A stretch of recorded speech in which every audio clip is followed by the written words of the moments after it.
Berkeley. My name is Rob Reich. I'm the faculty director of the Center for Ethics and Society, which is the host of the Wesson Lectures, which hopefully you all had a chance to hear last night, given by Tim Wu. This is the discussion seminar for the Wesson Lectures.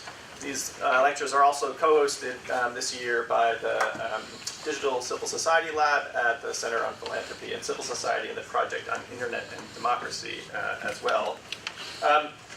The format for today is we'll have a series of comments on the lectures that were presented last night. And if you attended, you know that the lectures were the first presentation, I'm told publicly, of a book that Tim has been working on, due to come out this summer, called The Curse of Bigness Revisited, a neo-Brandeisian advocacy project to reconstruct antitrust law for the 21st century.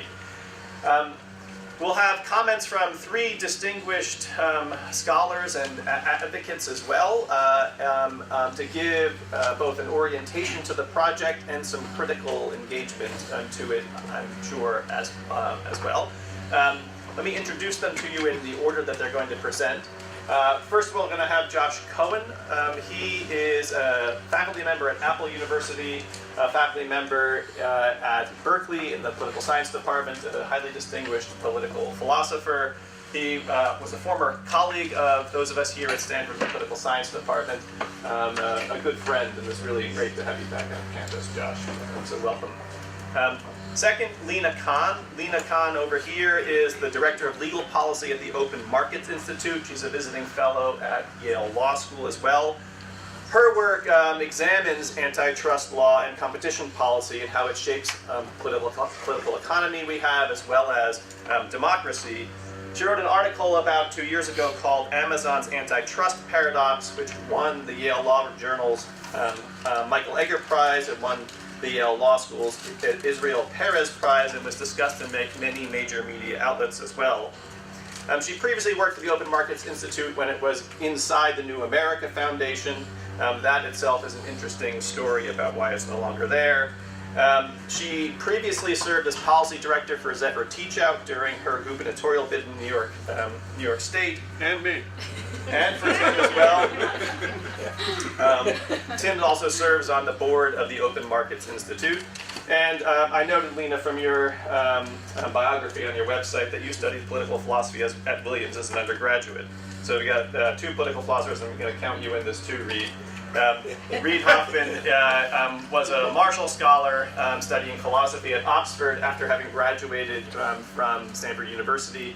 I learned last night that he was the 8th person to sign up for the newly created Symbolic Systems major here. So for those of you who are locals, you know the interesting major that Symbolic Systems is. If you don't know about his background all the way as an undergraduate, you do know that he's the co-founder of LinkedIn. He's a venture capital partner at Greylock. He was part of the founding group of PayPal, the author of a book called The Startup of You. And I also discovered, I'm not sure what to think about this, to be honest, Reid, that you were last year appointed as an honorary commander of the Order of the British Empire. Her Majesty's most excellent Order of the British Empire. Yes, I'm sorry. So, the three commentators in the order in which I introduced them will give between 15 and 20 minutes of comments. We'll then turn the floor over to Tim for a chance to reply, I'm sure incompletely, to the comments he'll get. And then we'll leave time for questions from the audience. So, with that, the floor is yours, Josh. Thanks very much, Rob. Thanks for the introduction, and it's very nice to be back in this room again.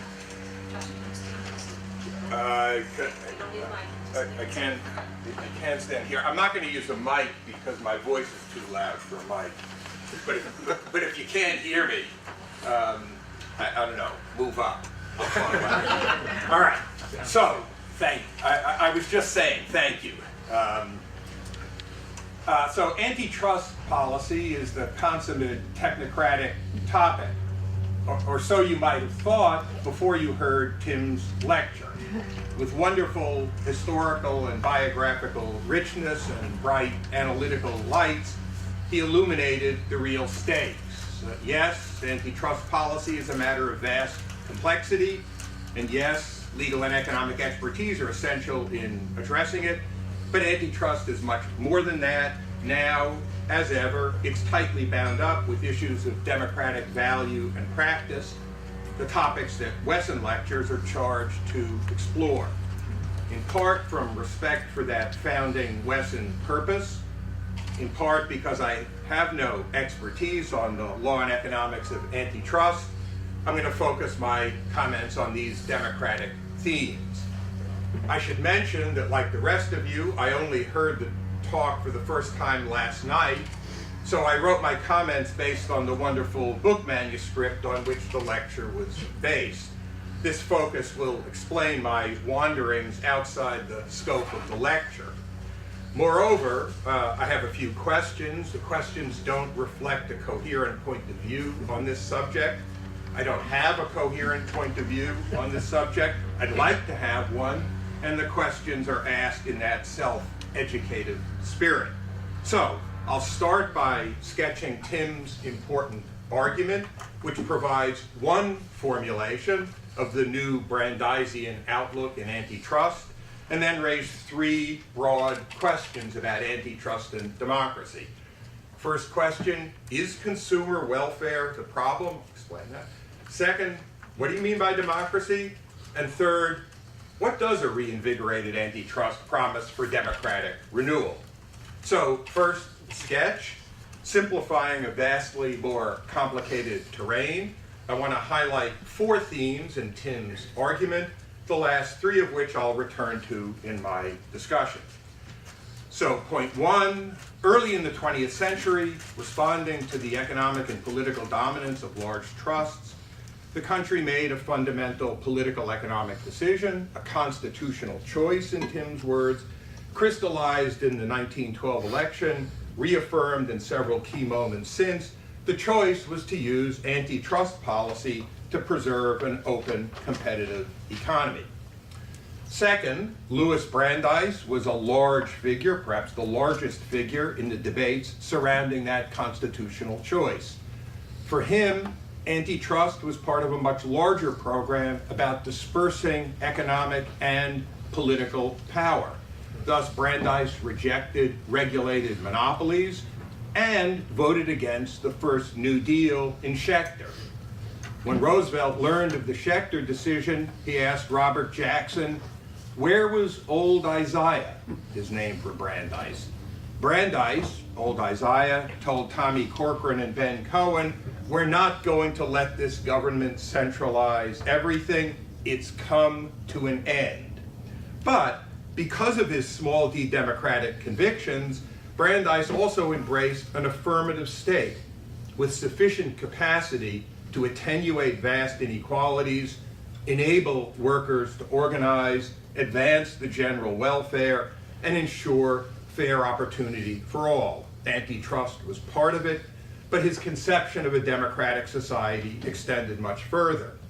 As Brandeis famously said, we must make our choice. We may have democracy, or we may have wealth concentrated in the hands of a few, but we can't have both.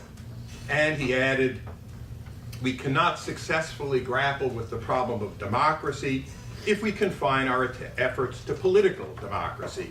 It requires, he said, quoting again, that political democracy comes with industrial democracy. Third point, we have now run a 40-year experiment with an alternative to this constitutional settlement. The key to the experiment has been to confine antitrust to the single-minded pursuit of consumer welfare that Robert Bork found, some say invented, in the Sherman Act. In effect, to define the capacious idea of an unreasonable impairment of competition as an impact that produces net harm to consumers. The results of this antitrust lassitude are in slowed productivity growth, reduced entry of new firms, striking increases in industrial concentration, stagnant compensation for workers, vast economic and social inequality, limited opportunities for new business formation, and threats to democratic government from the power of large firms and outsized private wealth. Fourth, it's time, maybe it goes without saying, it's time to end this experiment and replace it with a neo-Brandeisian antitrust program which would be guided by the aim of preserving competitiveness rather than enhancing consumer welfare, and pursuant to that aim would be prepared on the structural side to break up trusts and more aggressively police horizontal and vertical mergers, both ex ante and ex post, and on the conduct side to more aggressively monitor exclusionary practices, including tying and predation. And all of this not simply for reasons of fidelity to past constitutional choices, although that too, but also from a sustaining faith in democracy. Okay, that's the summary of the arc of the argument. Now on to the first of my three questions. Is consumer welfare the problem? So, if you go to the Department of Justice website, you find Justice Black's explanation of the Sherman Act Section 2 ban on monopolization from Northern Pacific Railway. Quote, "The Sherman Act was designed to be a comprehensive charter of economic liberty, aimed at preserving free and unfettered competition as the rule of trade. It rests on the premise that the unrestrained interaction of competitive forces will yield the best allocation of our economic resources, the lowest prices, the highest quality, and the greatest material progress." And those words are followed by an ellipsis. Remarkably, the omitted passage, replaced by the ellipsis, says, "while at the same time providing an environment conducive to the preservation of our democratic political and social institutions." I also found a speech by the head of the enforcement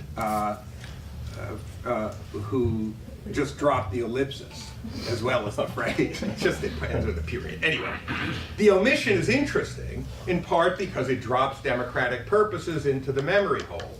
But it also raises an interesting question about how much difference the omission makes. It's become something of a commonplace to invoke two arguments for a more energetic antitrust policy. The first argument is about ends. It says that antitrust can, has, and should serve democratic purposes rather than the narrower Borkian purpose of consumer welfare. The second argument is about means.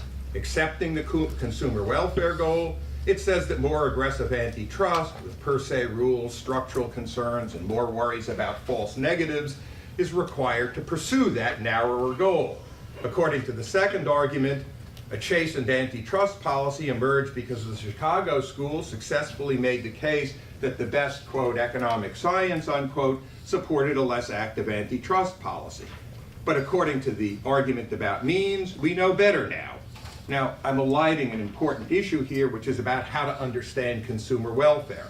Suffice it to say that a very narrow understanding in terms of short-term price effects has advantages of analytical tractability and the disadvantage of being disconnected from any plausible conception of consumer welfare. So, to illustrate the point, the Chicago School provided an economic rationale for a more or less complete retreat from the business of policing vertical mergers. This is a quote from a paper by Sal, forthcoming paper. "Vertical merger enforcement," it says in the first sentence, "has been an intended victim of an overdose of Chicago School economics and laissez-faire ideology." Part of the argument was that post-merger prices will drop for the downstream merging firm, in part because of marginal cost transfer pricing post-merger from upstream to downstream. Maybe, but the facts and theory attentive to asymmetric information and behavioral economics suggest otherwise. Now, I don't intend to evaluate the criticisms of the Chicago anti-vertical merger theory, and you shouldn't pay any attention if I do. I only want to offer an illustration of the point that much current criticism of antitrust lassitude is not about broader antitrust purposes. Instead, it makes the case for invigoration on the ground that the Chicago School is now old school, or to be less polite, bad economics.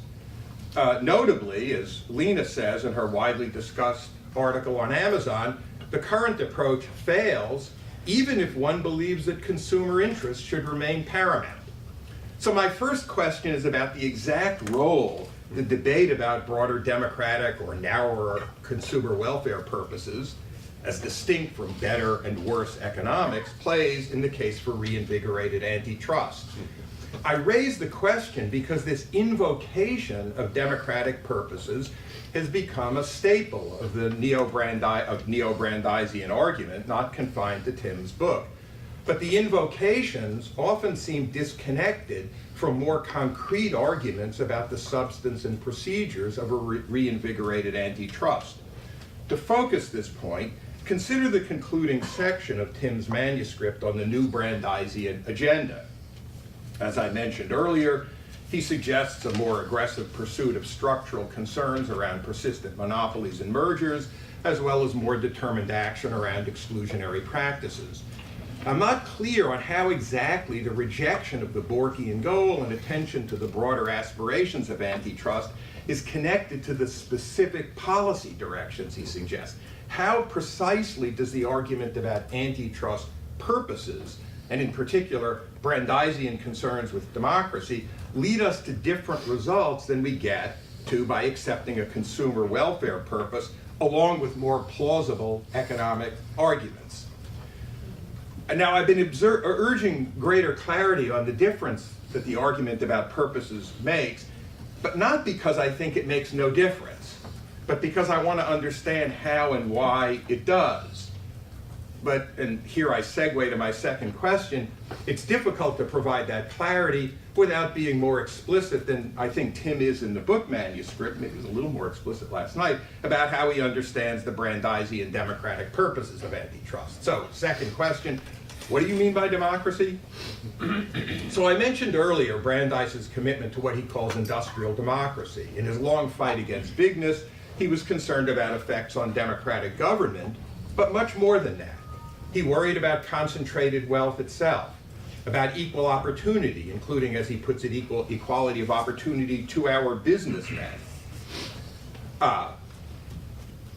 which led him to concerns about bulk purchases, for example, about collective worker voice, and, as Michael Sandel emphasizes in Democracy's Discontent, about favorable conditions for forming the active and educated citizenry that Brandeis celebrates in his Whitney concurrence. Brandeis, in short, was concerned about a democratic society, not just democratic politics, a society of equals with expansive opportunity, broad sharing in the benefits of social cooperation, and collective organizations that compensate for individual economic disadvantage. Now, when Tim invokes the Brandeisian purposes of antitrust, I'm not sure how far down this road he means to go. In particular, if he means to endorse the idea that antitrust should be understood to serve the purposes of fostering a more democratic society. In his neo-Brandeisian program, he endorses the, quote, protection of competition, unquote, as the recognized goal of antitrust law. That's all a quote. But if we think of antitrust as aiming at a more democratic society, then this goal of the protection of competition may be insufficiently robust to provide guidance. So, for example, commitment to a democratic society demands concern about income and wealth inequalities, and not simply for their effects on politics. And there's a pretty plausible line of argument from antitrust lassitude to increased inequality. The lassitude is clear enough and is associated with growing industrial concentration. 75% of industries have experienced increases in the Hirschman-Herfindahl index over the past 20 years, indicating increases in market power. Those increases are associated with sustained higher rates of return in those industries, and perhaps at least with sustained supranormal profits in the economy as a whole. Higher rates of return help to keep R greater than G, to use Piketty's T-shirt abbreviation. And if, as also seems plausible, the increased market power depresses productivity growth and innovation, then the R-G disparity grows even further. A concern about inequalities of opportunity and outcome, both damaging to a democratic society, might intensify concerns about the costs of market power, thus making a case for more aggressive policies on mergers and exclusionary conduct. Similarly, if we're drawn to the idea that antitrust is about fostering a more democratic society, comprising concerns about inequality, then we might also defend the exercise of agency discretion to focus its enforcement actions on monopolization, mergers, and exclusionary practices in markets with less wealthy consumers, say healthcare and retail. Moreover, there's some evidence, there are a couple of recent papers, one by Azar, Marinescu, and Steinbaum, another one by Ben Mellick, Bergman, and Kim, for the hypothesis that monopsony power in local labor markets, which has increased substantially over the past 40 years, significantly and with increasing effect depresses wages.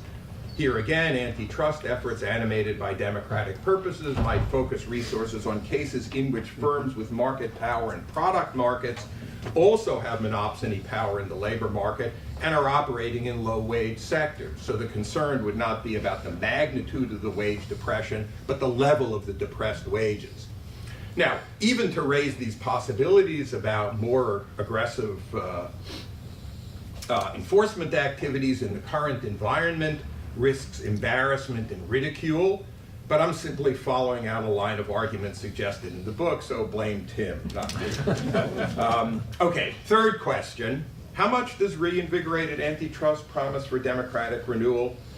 Now, in the few minutes that remain, and they remain only because I'm taking them, in the few minutes that remain, I want to raise one last question, and I feel a little uneasy about it because it may sound like one of those irritatingly churlish, what about everything else questions.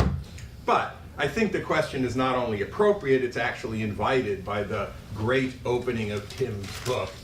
We are, he says, roughly 4 decades into a major economic experiment. What happens when the United States and other major world economies weaken their laws meant to govern industrial concentration? End quote.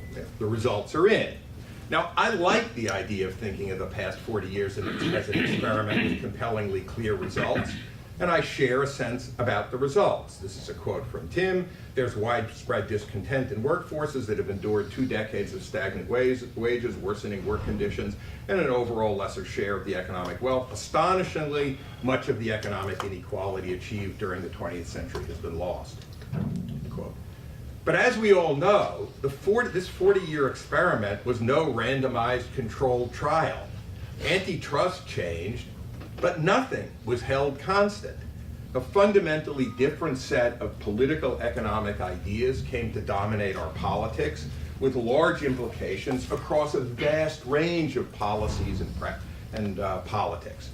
And this was clear at the time, I say as somebody who lived through this. The previous, more vigorous antitrust policy was part of a much larger political economic project that many people perceived to be failing. So in the same 40-year-ish period of retreating antitrust, the Supreme Court decided in Berkeley, 1976, that political equality is not a constitutional fundamental. We deregulated, substantially reduced federal taxes, effectively eliminated federal minimum wages, made it much more difficult for workers to develop collective voice, and ran trade policies promising general benefit and delivering compensable but persistently uncompensated harms to some.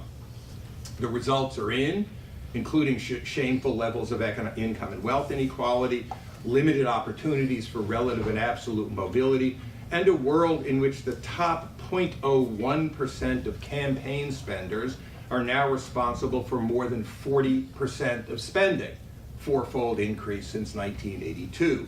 A result, incidentally, that has everything to do with Berkeley and wealth inequality and nothing at all to do with Citizens United.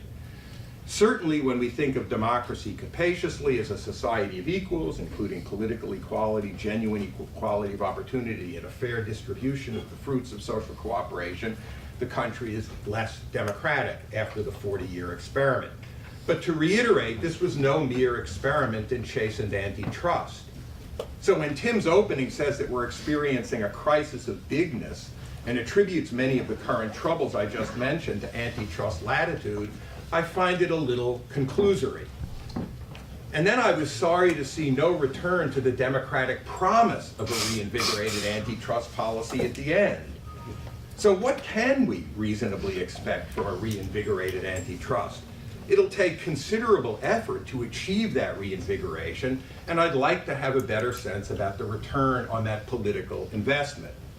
In a recent paper, Carl Shapiro says, and I quote, "Antitrust cannot be expected to solve the larger political and social problems facing the United States today. Trying to use antitrust to solve problems outside the sphere of competition will not work and could well backfire." Shapiro is concerned partly about dangers to antitrust enforcement itself if we expect too much from it. I'll defer on those dangers. I have a different concern. I'm concerned about expecting too much remedy to current ills from the antitrust department. Reversing the 40-year experiment may well require a renewed vigor in antitrust enforcement, but only as part of a much larger project. Antitrust is a tempting focus because it may seem capable of winning broad support. I have my doubts, though broad support is not such a bad thing. But when it comes to a more comprehensive reversal, I think we need some caution about how much to expect from this particular quarter. Thanks.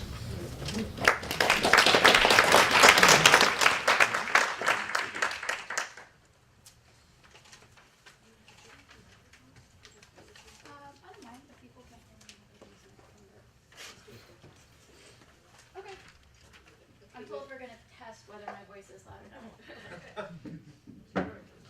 Okay. So thank you to Rob and Joni for inviting me. It's really great to be part of this discussion.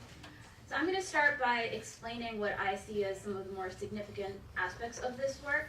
Then I'm going to identify some issues that I think Tim could more directly engage, and then close by identifying some questions that I had while reading the book. So I think it's important to underscore and contextualize just how significant this project is. One way to understand Tim's project is that he's attempting to recover the foundations of antitrust as being part of this anti-monopoly movement.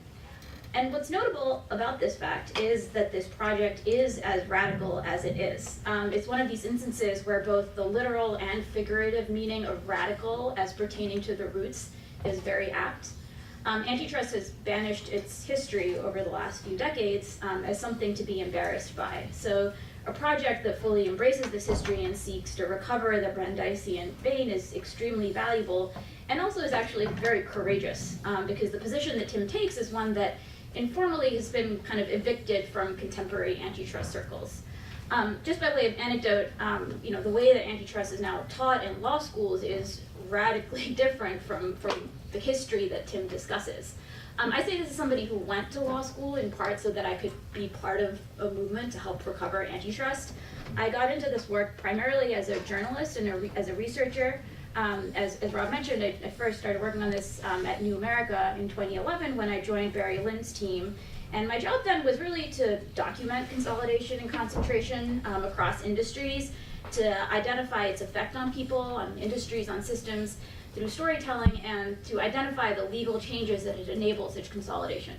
So in that work, I would call up some farmers and find out how that merger between Monsanto and a local seed company a few years ago had affected them.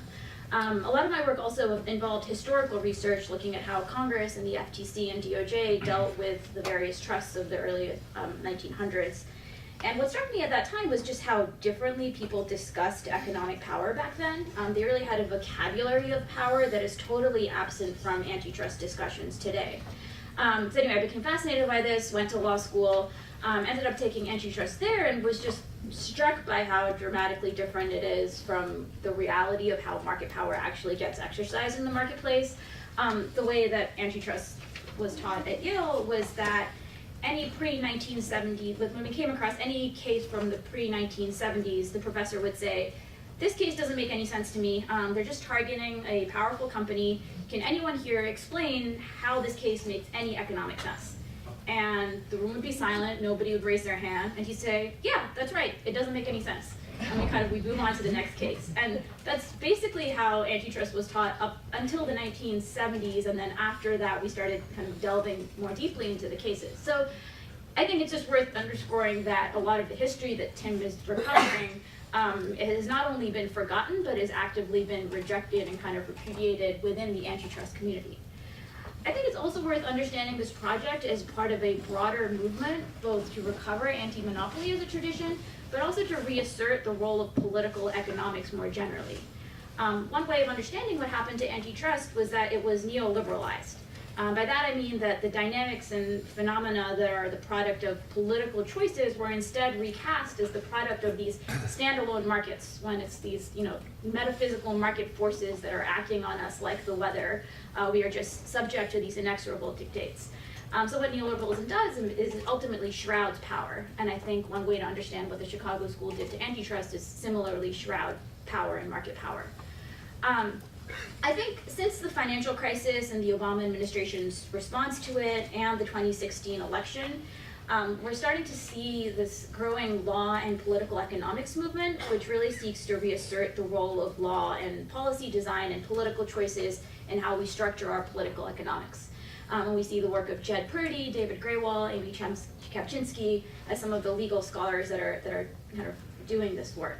So I think Tim's work to recover the Brandeisian vision of industrial liberty is really rich and is also part of this broader movement that is trying to recover a way of seeing and a vocabulary for how we discuss power. So to kind of touch on some of the aspects of Tim's book that I think could be made more explicit, I think both the current draft of the book and the lecture last night are really terrific.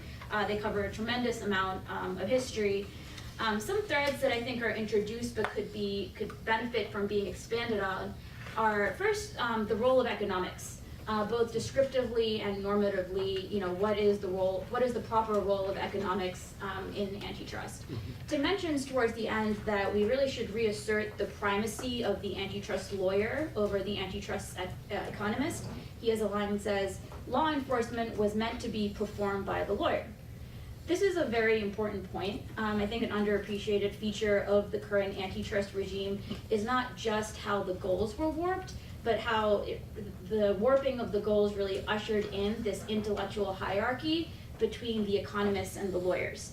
There's also often this kind of deep subservience or at least deference on the part of antitrust lawyers nowadays towards the antitrust economists. I think one instance where we got a glimpse of this was a few years ago when the FTC was investigating Google for potential antitrust violations. And the investigation went on a few years, ended up wrapping up without any serious action. And a few years ago, the Wall Street Journal was able to obtain through a FOIA request every odd page of the report that the Bureau of Competition had submitted to the commission. So it was a half of the report, every other page. But what became clear even from this incomplete document was that the lawyers in the FTC had found that Google had violated the law on 3 separate counts. So they've been investigating Google for 4 potential anti-competitive actions, and they concluded that on 3 of those, Google had clearly violated the law. On the 4th one, search bias, they said, it looks pretty bad, but when it comes down to it, we don't know if we'd be able to win this in court. So that's, the lawyers at the FTC concluding that this company had broken the law. That did not end up translating into any antitrust action from the FTC. We're only really left to speculate why, but it has been commentary in the press and kind of leaks suggesting that the Bureau of Economics had actually reached an opposite conclusion. And so I think, that's one example that really shows how you see this clash between lawyers and economists, and oftentimes it's kind of the analysis of the economists that wins out. And I know Tim has some great anecdotes about this from his own time at the FTC. So I think more generally, asserting the normative and the descriptive role of economics in antitrust would be something that would really kind of fit within the book. I think another point to expand on is the way that antitrust is political. One of the deep Brandeisian points that Tim recovers is that concentration of economic power tends to concentrate political power, as we heard earlier. I think this is an extremely rich point, and it's worth fleshing out just how economic power gets exercised as political power. So in the current draft of the book, Tim really focuses on lobbying as the main mechanism, and focuses on the political corruption that this lobbying yields, which is, no doubt a really important mechanism. But I think there are a host of other ways that excessive economic concentration poses risks that also sound in a political vein, and I think some of these could be fleshed out further. A few years ago, Zephyr Teachout and I wrote a piece called A Taxonomy of Power, where we attempted to sketch out a taxonomy of the Brandeisian forms of power. So in addition to the power of lobbying, we identified 6 other kind of forms of power. One is the power to fund campaigns. The other was the power to staff government, so the kind of the revolving door dynamic. Another was the power to shape information. This is something that you really come to see within administrative agencies when they're kind of engaged in rulemaking, and there's kind of this imbalance between the information that they're receiving. I think the power to shape information is something that we're also now grappling with the tech platforms, where you have Facebook and Google kind of mediating the world's information for us. Another is the power to regulate. So when you see dominant companies and industries, you have a sense for how single decisions by these private actors end up having ramifications that have the kind of effect of regulation. Another is the power to steer the politics of employees. And lastly is the power to tax, primarily through depressing the wages of workers or hiking prices for consumers. So I think, I'm sure there are many other kind of mechanisms of political power, but I think kind of fleshing out this connection between economic and political power would help, lend more weight to what FDR described as an invisible government. Lastly, I think Tim's work could more fully underscore the significance of the present moment. I think the current draft somewhat undersells just how momentum the current environment is. I think we really could be seeing the beginnings of a deep intellectual shift within antitrust in a way that we haven't seen since Bork.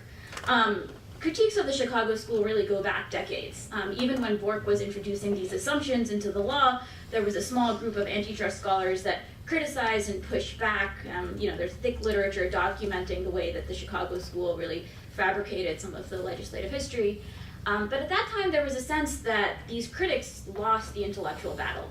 And I think what's novel about the current moment is that this intellectual fight is up for contestation again. Many of the critiques are not new, but what is new is that there is a growing antitrust movement that's been building for a few years now. And I think Tim's work really helpfully builds on that and kind of moves this debate forward. One interesting thing here is that the antitrust movement that we're now seeing was, I think, initially built in part through the work of non-antitrust people. It was really the work of journalists and historians that helped document the reality of how market power is working and gets exercised, and how these realities are really at odds with kind of the law and its assumptions about market power.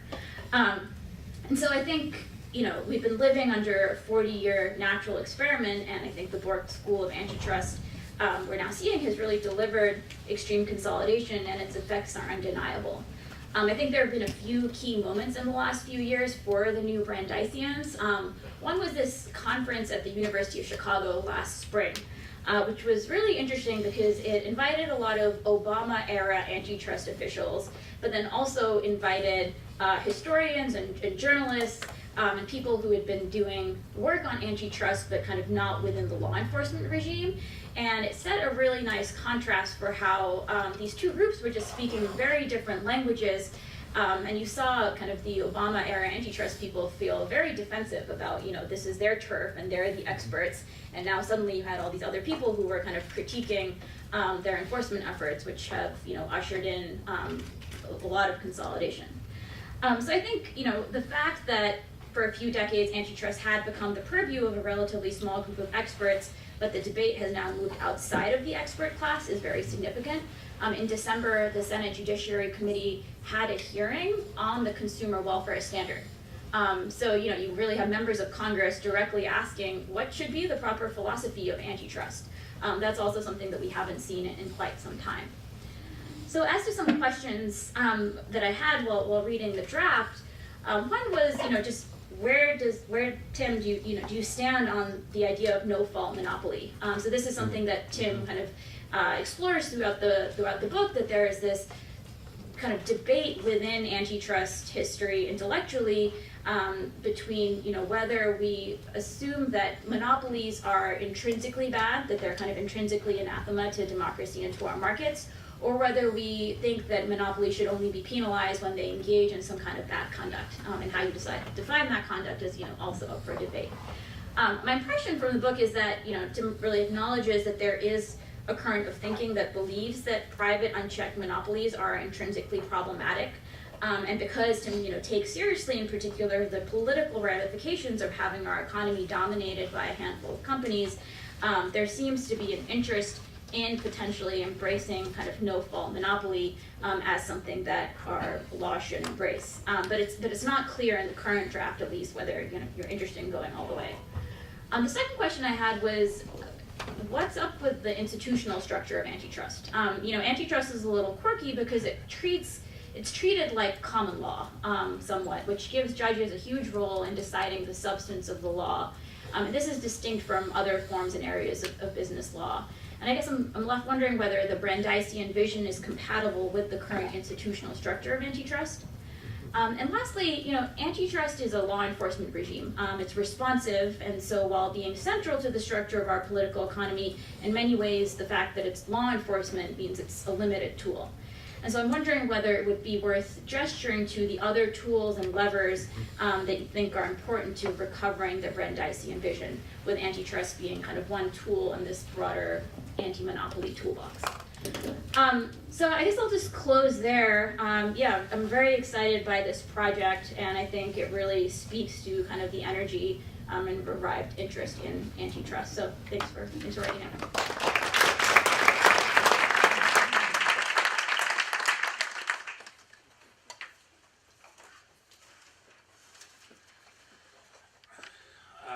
I think I'm the only, of the four of us, I think I'm the only non-lawyer,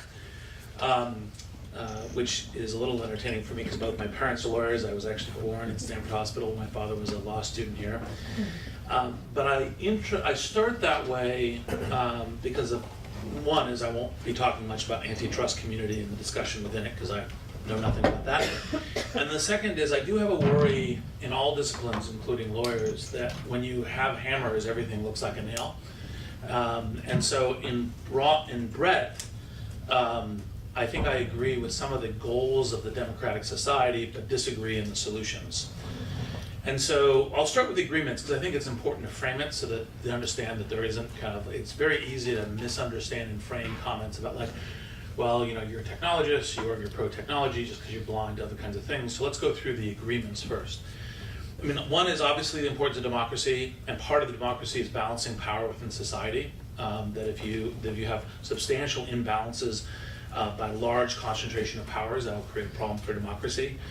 And that actually a good restatement of the American dream is to target a society where every person has the ability and a platform to maximize the realization of their potential, the pursuit of happiness through their work and other processes, other life paths, and that people should have a broad autonomy of self-determination and choice in politics. Another agreement is that the moral responsibilities of corporations and individuals are not separate from personal sphere. So you don't have the, a little bit like the kind of comments that Tim was making last night, oh, well, I have ethics of church or ethics of personal life, and I don't apply that because it's a different sphere. I think that the ethics is ethics, right? And the ethics should apply across.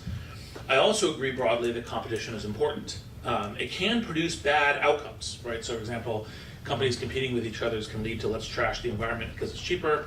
But it's not clear the absence of competition leads to morality. Okay, well, now that we don't have competition, now we're environmentalists. And so it can produce bad outcomes, but I think it's important. It can engender progress. It can engender structural responsibility to consumers and citizenry. And then, finally, as an additional note from the lecture, I do think that everything, part of living in a democratic society is everything is open for free discussion. I don't think there absolutely shouldn't be anything that challenges the canon of saying such things as, Facebook should face antitrust for WhatsApp or Instagram. I think the discussion is good, and I think fundamentally in a democratic republic, we do cohere by laws, and so laws are important. And if you say, well, you simply just can't structure a law, that's not a really good argument. Although I do think, and this is a little bit of the hammer and nails, is which kind of laws and which kinds of way you structure and which way you push things is actually, I think, fundamentally important. So as a, there's a high line of kind of an argument from history, which is roughly things seem like they used to be, and so we should use the old solution. But this, I think, part of the reason I agree with some of the high-line design criteria, disagree with the solution, because I think we're in a different point of time than we were back in the Curse of Bigness and Brandeis. And the most central one, which has actually really surprised me that this has not come up, either in the questions really last night or today, is we live in a highly network connected world, a globalized world. And the most central thing that I kind of think of, it's not just the internet, but also obviously globalization of transport, trade, energy, manufacture, services, etc. And so when you think about our democracy, you don't think our democracy is everything is happening only within the barriers of our country. We've seen that obviously in the election last year with Russian interference and a bunch of other things. And it's not only internal economic industrial policy, but in this connected world, we have to think about what are our democratic ideals for us and for the world as navigating within that. And all the tech platforms, and this is, where I will, because this is where I have a much deeper level expertise, I will constrain most of my comments to versus, other industries and where antitrust may apply. The tech platforms are competing on a world stage.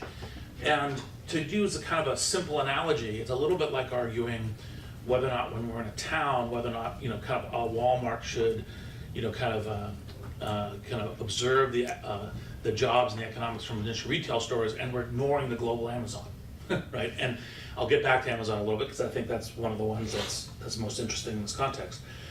But, and then, in his book, a little bit less, I think last night, Tim made an argument about praising Europe as the leaders in antitrust.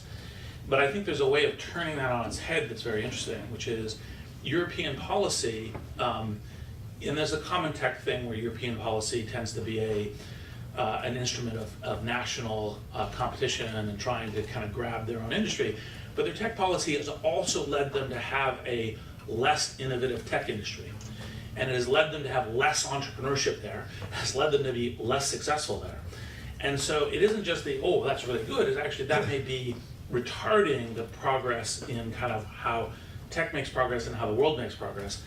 And to put the finest point on it, if you said, is it better for our democracy if China owned all the tech platforms that Russia used to manipulate our elections? It wasn't that Russia did manipulate our elections. I think that's unequivocally true from all the evidence that I've seen, politics and fake news and all the rest of that aside. But we can do something about that with where we are, and we are doing something about that. And so, and I don't think China is going to say, we agree with monopoly things, so we're going to roll back our monopolies. And if you actually, to whatever degree you're worried about, and I'll come back to this, Facebook and WhatsApp, look at Tencent and the centrality that Tencent is with, WeChat within China and what they're trying to do. That is actually the primary communications platform there. And so you have to situate this all within a global context, and you have to situate this within a global context of how are we trying to advance both our own democracy and the values within the world, and how does that play off? And the theory that we have a hammer and so we should break up things as a way of doing that is, I think, actually, in fact, enormously destructive to the virtues of what we would want to be doing in democracy by trying to apply that hammer in this specific circumstance. That doesn't mean, just to be clear, that's why I started with agreements. I'm not saying the tech industry is pure and we should let them do whatever they want, people have heard this kind of standard argument. But the question of we're trust busting, we're breaking up big as our hammer is a precise thing that I have challenges. And I think the ways that you do that I don't have the framework, I'm not writing a book on this, to argue in depth what the alternative ways are, but I will end with a few suggestions of what I do personally as a way of doing this. Now, another way of stating kind of two more crisp analogous worries, and then I will get into some kind of general concepts here. One is, would we want to have our tech industry be like Europe's tech industry is to us as we are to China? Is that the outcome that we actually think is a better outcome for the world and for our democracy? And then second, as I worry a little bit in conversations like this, and this is part of the reason why I opened up with I was surprised that the global context wasn't front and central in this conversation, was because go back a little bit further than the Gilded Age to the Romans, where we're all arguing eternally with each other when the barbarians are at the gate. And you have to really focus on that, on how the world is changing that way. And so now let's go to a couple of kind of general concepts that I think can be useful here. And I'm really more throwing out a set of concepts to provoke a conversation. This is not meant to be an essay or a book in its own right. It's meant to aid Tim in sharpening his arguments for how to make our democracy better, and it's aimed at provoking conversation and thought. I do agree with each of these points that I'm about to say, but I'm not trying to make them in a conclusive, everyone walks out of the room and agrees with me. So one is, there's always power. And the question is one way is you say, well, you go around whacking the large powers with mallet. Another thing, you try to be as multipolar as possible. You try to have many different instruments of power. And so part of where you have actually, in fact, a space for democracy is having a lot of different kind of institutions of power. And so I think actually, in fact, democracy thrives by having a number of powers. And I think one of this kind of gets to the kind of comment that I was thinking a little bit about, kind of the actions on Microsoft. And one can argue that the consent decree was fundamental to the evolution of tech industry, and one could argue that it was kind of incidental. But either way, without breaking up Microsoft, we went from one major tech company to 5 major tech companies. We went to essentially a much more multipolar world. And when I'm asked as a venture capitalist and as an inventor, do I think that competition is blocked out? I say, well, I actually think there will be another 3 to 5 giant tech companies in the next 10 years, in addition to the ones we have already. So it's growing. It's almost like a definition that at least realms of competition and realms of invention actually are in fact possible. Now, it doesn't mean that I can start anything I want. Like, can I start a search company right now and go out and start a search company? I wouldn't give myself money to do that. But I can start other kinds of things. And actually, in fact, when I worry about kind of concentrations, what I worry about is in the new mobile world, there's a more of a limitation of how new entrepreneurial things can actually get to the right shape. So I'm less worried about Facebook, and I'm more worried about how things get built within a new platform, because the internet platform is enormously generative because it's open, and the mobile platforms are more closed. And so that also leads me to think that the argument to say breakup is the solution, given that you look at even the more recent historical path from what happened with Microsoft to now, doesn't strike me that that's the right way of thinking about it. And here's perhaps more of the kind of big overarching point, which is there's this kind of argument that big is bad, and actually, in fact, I think big can be great. And the question is how you shape it. I don't think all big is inevitably bad.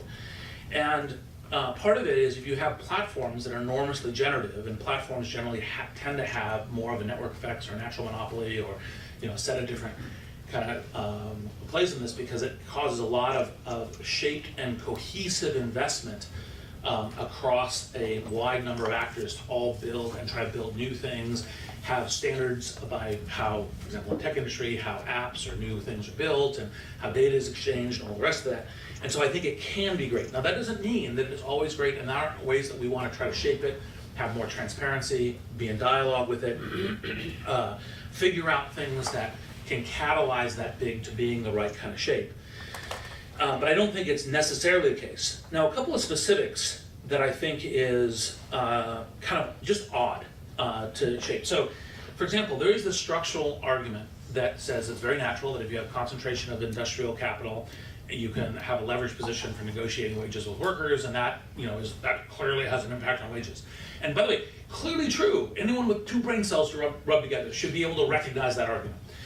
However, it's entertaining to apply this within the tech context, because if you actually look at what's going on with tech wages, right, and tech salaries, it is not that, right? Because we're trying to import as much talent as elsewhere, and the prices are going up in a way that, and ask anyone in the Bay Area what housing prices here look like, and you'll see what's happening there. And so I actually think it's important to look at kind of Eric Brynjolfsson's and Andy McAfee's work that suggests that it isn't just a kind of classic capital and labor economy, but there's actually this kind of growing kind of call it upper middle class, wealthy talent labor class that is essentially getting a lot of capital returns from this. And that's actually the dynamic. And this old school capital versus labor discussion is actually in fact substantially off in terms of the way that it's looking at this. It doesn't mean that there aren't real problems and real challenges here, and how do we shape a society that we want, kind of equality of voice and ability to participate in opportunity. But it is to say that the wage growth, and similarly, by the way, when you look at kind of what the challenges in middle class wages are in the system, you don't look at Facebook and Google as the ones that are causing the stagnation of manufacturing wages.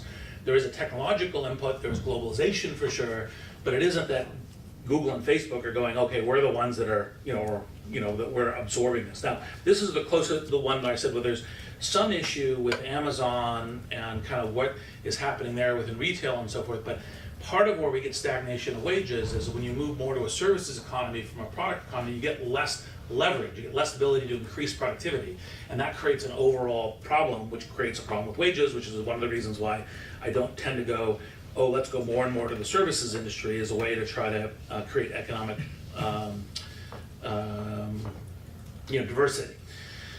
So let me go, since most of this is kind of challenging from within a global perspective and thinking about whether or not breaking up tech industries versus trying to shape them in terms of more openness and transparency to try to align them to kind of outcomes that we would want, which is, for example, a broader based opportunity of prosperity and opportunity of voice to people, is to think a little bit about what are the kinds of things that I do when I think of other kinds of tools for this. Well, this is one of the reasons why I served on the Mozilla board for over a decade, because part of when I think about catalyzing the internet and the browser ecosystem, and not just thinking of it as a kind of a Microsoft and Google duopoly in this kind of what is the front end of the browser, is to say if you have other powers, other institutions like Firefox that say we are motivated by the public interest, we have a kind of a throw weight here that we, even if we can't, we're not quite as big as those people, we can change the dynamics of the market. And that's one way of changing the dynamics of how things are playing out here, and it's an instance of it. And then similarly, when it got to artificial intelligence, because artificial intelligence is, by and large, the work now is principally, there are startups, but it's principally being driven by large companies, is part of the reason why I helped set up OpenAI and this Artificial Intelligence Ethics and Governance Fund with MIT and Berkshire, is to try to create institutions that can have catalytic impact on what the evolution is, like what is fairness within these training sets, and how much transparency should we have in these algorithms, and which tools should be available across which kind of institutions in society. And so, kind of in summary, what I would say is I agree with a vigorous empowerment of democracy, despite obviously being very unhappy with the 2016 outcomes. And I think that that big can be bad, but I think that it's like big can be bad is almost like saying anything, if it's done the wrong way can be bad. I think the question is how do you get to this much more multipolar and balancing of powers, and then how do you have when you can't balance it? So for example, as opposed to simply bigness, the thing that I've been most worried about is how do we get to collective judgments of truth within our democracy. And obviously there's various media of that. One part of that is kind of the social media, but there's also, of course, talk radio and Springer and a bunch of other things that kind of all lead to this. And how do we get to that judgment of truth is, I think, fundamental for what we do. But that's not a big is bad. That's a how does the media work for a discourse that leads to truth. And so, and then I think as a closing comment, it's to remember that in building a healthy democracy is not just within our continent, but also within the world, and to recognize what's going on in the overall world as a way of doing that. Because I think right now, clearly one of the things that we are seeing is autocratic powers, such as Russia, that have an interest in the kind of fracturing of democracies, both within Europe and the US, are acting in cohesive ways to make that fracture happen. And I think that's, to me, a much bigger issue. So with that, I'm good.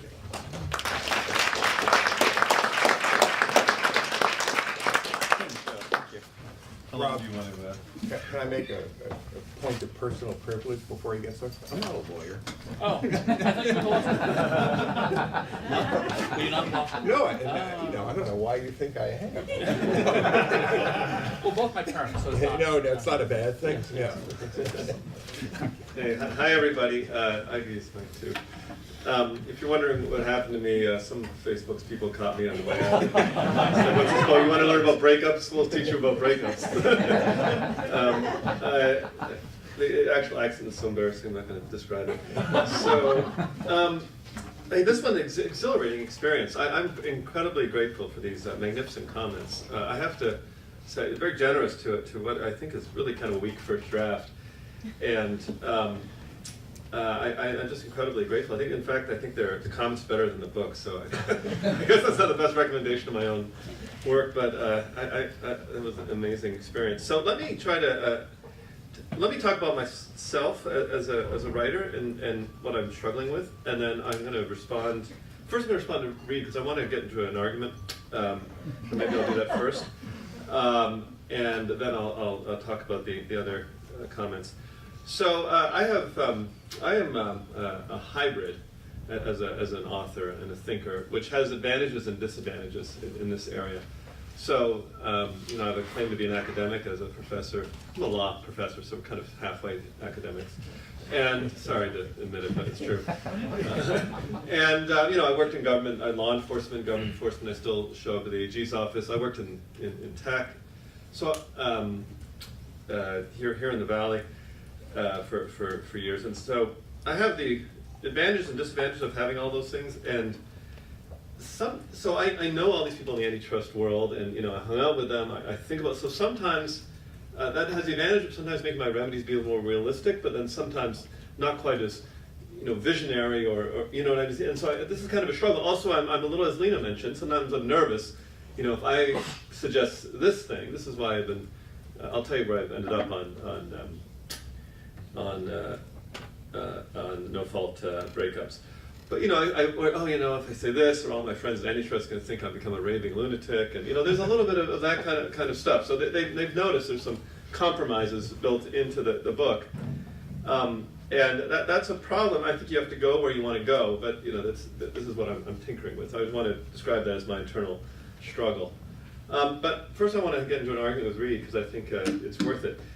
So here's where I think we disagree. So you say, and I think this is right, that Europe has had a weak tech sector, particularly they don't have a particularly strong application or software sector. And I think your point or your argument is that that's because they brought too many antitrust cases. I have the exact opposite instinct. I think what Europe did was fail to bring the important antitrust cases at crucial moments. So here's the big difference, I think, between Europe and the United States, the case against IBM and the case against AT&T. So over the 1970s and 80s, the United States brought a very aggressive case against its domestic computer monopolist, IBM, which controlled all the mainframes. And it was a long case. Ultimately, the Justice Department dropped it when the Reagan administration came in. But during the case, they forced a couple important modifications to IBM's behavior. One thing is IBM abandoned the practice of tying software and hardware and started outsourcing, and I think it would look elsewhere for its software. So it opened this market we now call software to competition, which before that had only been an internal IBM market. And it was the IBM idea that software, so this industry we call the software industry, at least in part owes its launch to this IBM case. I'm not saying entirely, but I'm saying the idea that a separate software industry comes partially from the IBM case. One of the things when they're making the IBM PC, IBM is under intense antitrust scrutiny. They're nervous about how it looks, so they outsource many of the parts, the constituent parts, to avoid an argument that they're tying their own products together. They contract with this tiny Washington company called Micro-Soft, run by two young guys. They contract with some obscure chip maker, Intel. They also contract with an external hard drive manufacturer, Seagate. So 3 huge industries get started by this antitrust investigation. You don't have anything like this happening in Europe, because they continue to allow the monopolists to dominate their markets and national markets. You know, they have Bull and all these other companies. Japan also fails to do anything, I should add. Japan is thought to be a big player at this point. They don't do this antitrust case. And so another critical moment, IBM sees Microsoft as succeeding, thinks it's going to buy Microsoft. Internal documentation, the lawyers call it off because they're concerned of antitrust investigations. So there's this crucial turning point. IBM buys Microsoft, 1983 or 1984. I think it's an entirely different history of American software and American tech industry. Second thing that America does that Europe and Japan fail to do is break up AT&T, or break up their telecom company. So AT&T gets broken into multiple pieces. That leaves all kinds of space for people to start new companies. CompuServe, AOL has started in this period. I interviewed Steve Case, who's like, well, the timing seemed right. AT&T is on the ground in pieces, like a giant tree, breaking, all the sprouts start showing up.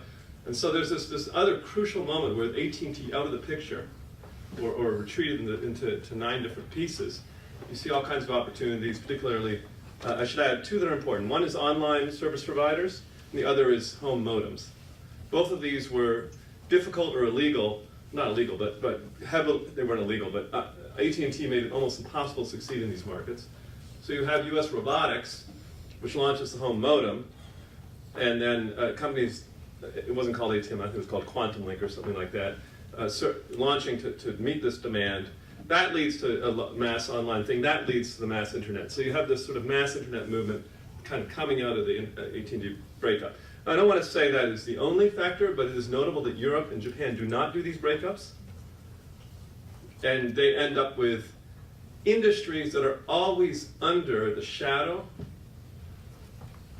of their telecom monopolist, that are never really allowed to launch products that challenge the telecom monopolist's interests. So I think it's a failure of antitrust that has made these countries that have made them failures. There's other reasons. They don't have the same kind of financing. I don't know, but I assume that engineers are, how can anyone be smarter than people at Stanford? But I assume that their engineers are smart. I think structure made a huge difference in those countries, and so I think the problem for Europe is it needs to break more companies up and hasn't done it right. And I think the time is right. I don't know if it's exactly now, but we need to start thinking about the next generation of those kind of breakups, to leave the space to knock down the old oak trees, which were themselves sprouts just 10, 20 years ago, and turn the cycle again. I think the story is strong on my side for that. Reid also mentioned a globalized world. That actually, it's a question I got a lot after the talk. I'm going to double down on the need for stronger antitrust enforcement with greater globalization. And the reason is that antitrust has always faced the challenge that the more markets a company is in, the greater power it has. If you think about something like classic predatory pricing approaches, the idea is if you have massive profits in one market, so imagine you're in 2 markets, we will call them, let's say, Japan and the United States. And so in Japan, you face no competition at all. In the United States, you do face competition. So in Japan, you sell at a monopoly price, and then you use the profits of that to sell under cost in the United States.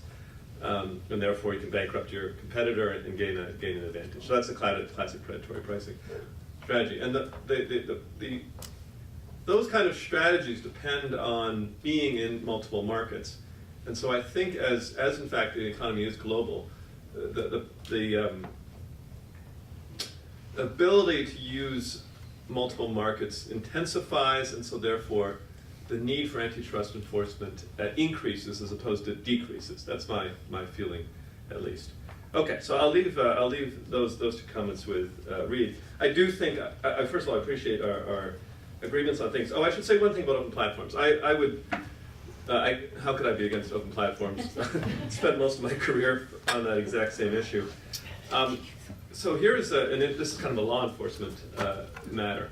I think to get to the open platforms, which I completely agree that the tech economy moving forward, or the tech economy's vibrancy, dynamism, ability to serve as a point of new entry does depend on the openness of the basic platforms. That is, I think, agreed. But now, from a law enforcement perspective, how do you get to open platforms? And this, from my perspective, is you have to start threatening breakup. As you don't, this is like bargaining. I mean, maybe it's sort of academic and better academic things. Okay, that's the right answer. But I've learned from law enforcement, if you start with your right answer, you get dragged so far from that, you don't get anywhere.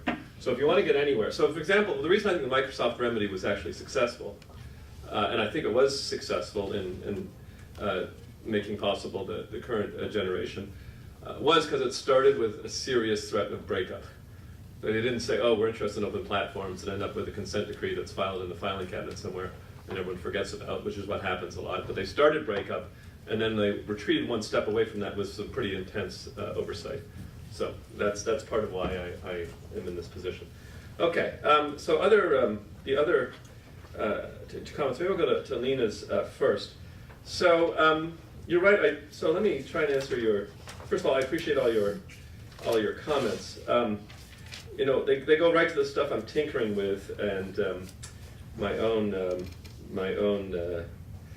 need to be sort of courageous but not insane, which is a hard hard balance, and it depends on these on the audiences. So I've decided. So in the latest draft, which is after the draft I gave you guys, I was heartened. Just to answer this quickly, to adopt the some version of the no-fault idea. I think it fits. My hesitation. So the no-fault monopolization idea says that, as I'll describe it, occasionally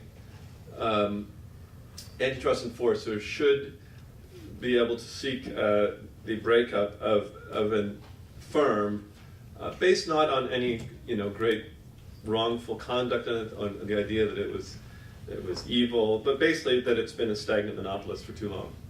So a successful example of this is what kind of inspired me, is in the United Kingdom, they have something called the market investigation tool. And in 2007, they started looking at airport competition in England and decided that there was no good reason for Gatwick, Stansted, and Heathrow to be owned by the same entity. And the same entity was basically keeping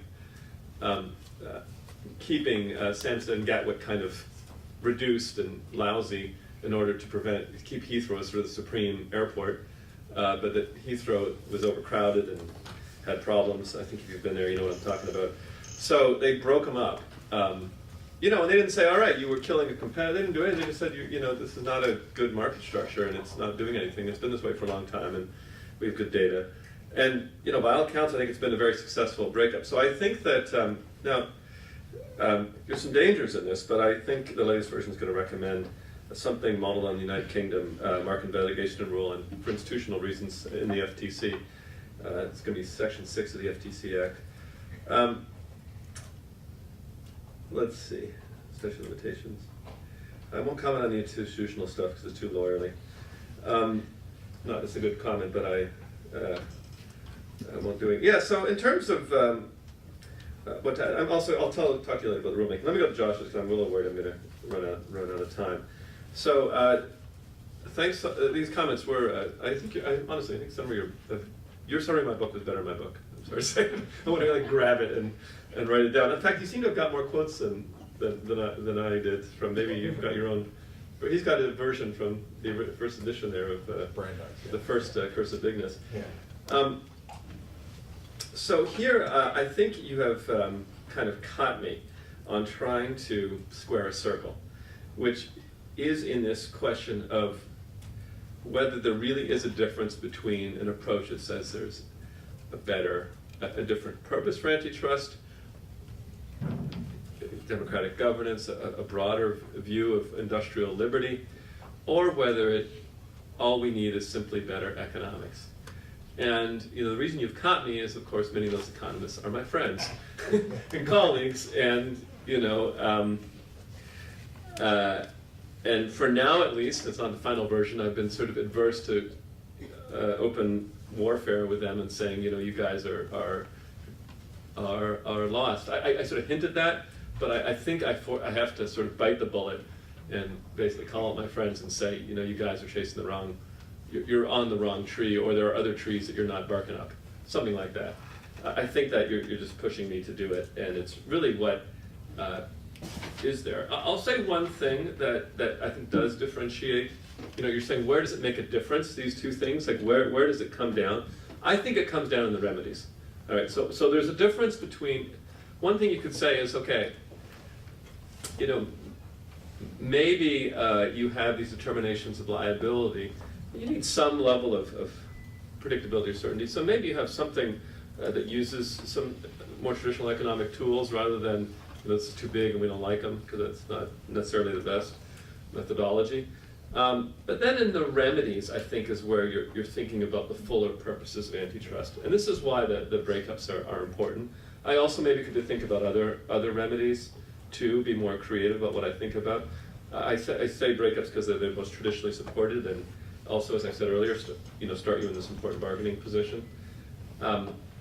The book could use some or even the antitrust community could think about remedies that are better in tune with some of the goals of improving industrial freedom, serving democratic ideals, and I think the remedies is the place. That's what I really think in that.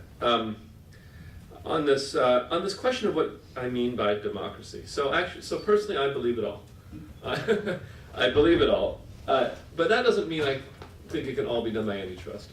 And I don't think Brandeis thought that either. You know, one of the challenges is holding up Brandeis as the guy in this is he has a lot of other ideas for what should happen too, and I'm drawn to you know, his belief that a lot of what matters in people's lives is some mixture of both security and liberty, this kind of magical combination of what makes life worth living. You think about that, it's really kind of a profound way of thinking about life. And it transcends law and gets into every part of your life. So how do you get that exact right balance between security, so you're not living in fear, but enough liberty that you can do what you want? Because, you know, often aiming for liberty tends to lead you, I mean, if you're unemployed, you have a lot of liberty, but you don't feel secure in it. If you know, certain jobs will leave you a lot of security, but no sense of liberty. So that kind of, that moment of the individual trying to do that is important, but I'm not suggesting a couple of big cases necessarily gets everyone there. The line between that is hard, and there's a lot I don't say in this book. Now, the sort of boring defense is this book is already covering way too much, and the danger of becoming a book about everything is intense. But I do think I owe it to, what I really do think is owed in the last section is something different than reciting some of the other ideas that people have for antitrust. And this comes as a problem. This is part of the problem of being a hybrid. So I sit there. I've done a lot of antitrust enforcement in cases, and then when you're in that position, you're like, okay, here's what I need, the little change that'll make me win this case. It's not really the broader vision. It's kind of like, oh, okay, well, that would help. One target. This is something that occurred to me. This was a big thing in the White House. When I was in the White House, it really became clear to me how important labor economics are and how completely divorced they are from any antitrust. They're kind of in their own area of economic policy at all, and not completely ignored, but let's say 90% ignored by antitrust policy. So maybe that is one area, and I can, whether it's targeting directly labor monopsony, this is kind of technical, but non-compete agreements. An incredible number of employees are tied down by non-competes. I mean, like, people work at Subways and they quit Subways. They're like, sorry, you can't work at McDonald's because we agreed not to compete. You're like, this is, they're so antithetical to the idea of mobility. So the principles of competition, the principle of open economy, have to be exerted to actors with too much market power, putting down the most vulnerable of employees, and I think that's really, really important. But I do need to kind of redo this book with the full courage of my convictions. I made, see, last week I was at a conference with a lot of my antitrust pals and economists and former Obama appointees and so forth. That made me like shrink everything back, but now I feel like I'm, you know, pushing forward with steam, with neo-Brandeisian courage. Thank you very much.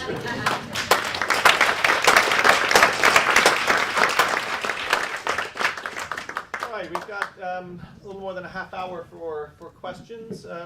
I'll take a cue with hands. Let's start over here. If you just give us your name and keep your question short, please. Min Lee, lecturer at Stanford University.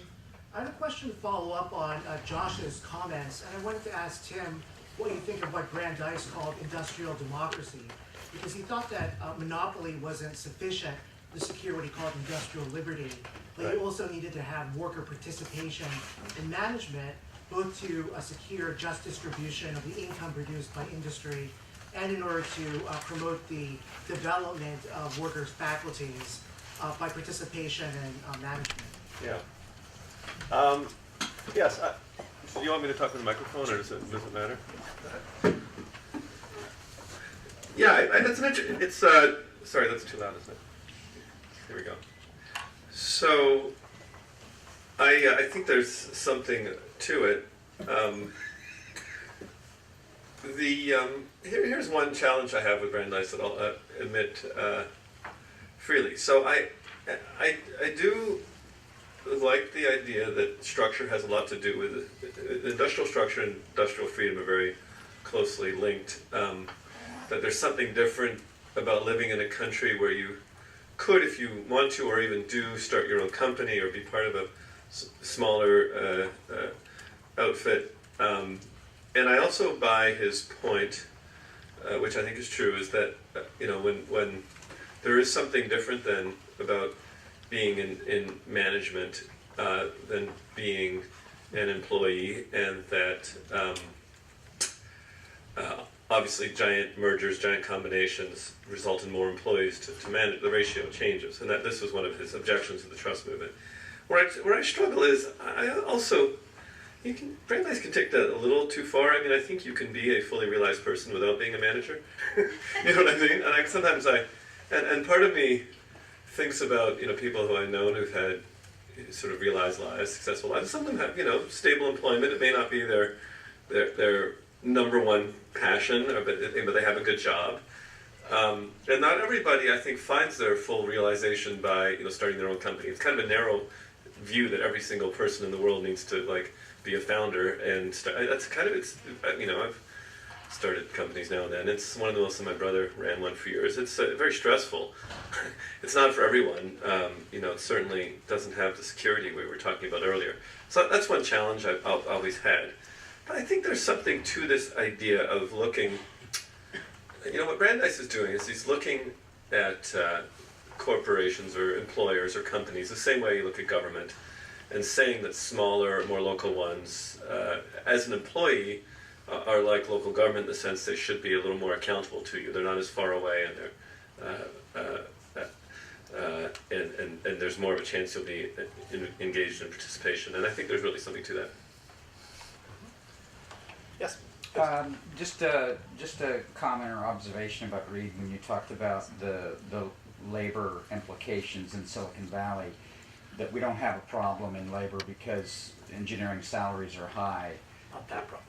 Please give a thought to, you know, your Uber driver and the contract delivery guy from Amazon who delivers Tim's book to you when it's published.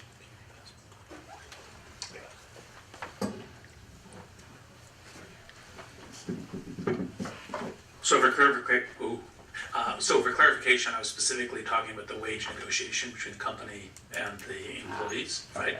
And I was just illustrating that particular thing. Now, on the additional thought, I do think that the question about what do we do if we are shifting to a lot more work being in the gig economy, how do we get the right attributes out of that? Anything from health insurance to an ability to have more of a collective bargaining, like what would a network union be like, and how you do that. I think those are all important questions, because I do think that there is ways in which the people who are working within the gig economy, e.g. Uber drivers, are actually in a not the mature state of where we should be as where we want to be in society. Now, which exactly there, I think there's a bunch of work to do there, but that wasn't specifically what I was commenting on. Okay, thank you for the clarification. Can I just, maybe two observations on that? First of all, I'm not at all sure, maybe Lena, you know, I don't know what the monopsony power of firms in Silicon Valley is in the engineering market. My guess is it's not that high. Right. There was actually an antitrust case where the Justice Department found that several of the big tech firms had been kind of agreeing not to poach each other's workers. No, I know Did about that have a depressive effect on salaries? Probably. Yeah. Are we going to be sympathetic towards that? It's probably not the most sympathetic case, but I think these non-poaching agreements are something we also see in hospital context. Yeah, but aside from non-poaching agreements, there are lots of in the market for engineers in this area, there are lots of employers. So I don't think there is a very high rate of concentration on the labor market side. The other issue is one of the ways in which